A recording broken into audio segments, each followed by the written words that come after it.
কাসির ইবনু আবদুল্লাহ রহ থেকে তার পিতা ও তার দাদার সূত্রে বর্ণিত।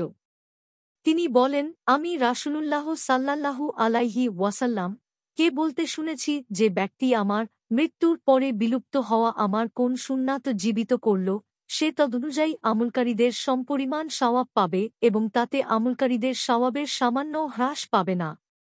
পক্ষান্তরে যে ব্যক্তি এমন কোন বিদাতের প্রচলন করল, যার প্রতি আল্লাহ ও তাঁর রাসূল সন্তুষ্ট নন, তার উপর বিদাত অনুসরণকারীদের সমপরিমাণ গুনাহ বর্তাবে এবং তাতে অনুসরণকারীদের পাপের পরিমাণ কিছুই হ্রাস পাবে না। তিরমিজি 2677, ইবনু মাজাহ 210, জিফুত তারগিব 42। হাদিসের শব্দগুলো ইবনু মাজাতে। মিশকাতুল মাসাবিহ 169। হাদিসটির মান খুবই দুর্বল। হাদিসের হুকুম বা মান সম্পর্কে ইমাম তিরমিজি বলেছেন, এটি একটি হাসান স্তরের হাদিস।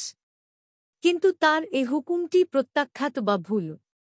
কারণ হাদিসটির সানাদে কাসির ইবনু আবদুল্লাহ ইবনু আমর নামক একজন মিথ্যুক রাবী রয়েছেন, যার সম্পর্কে ইমাম শাফিঈ ও আবু দাউদ রহ বলেছেন সে মিথ্যার একটি রুকন বা স্তম্ভ। ইবনু হিব্বানও অনুরূপ বলেছেন।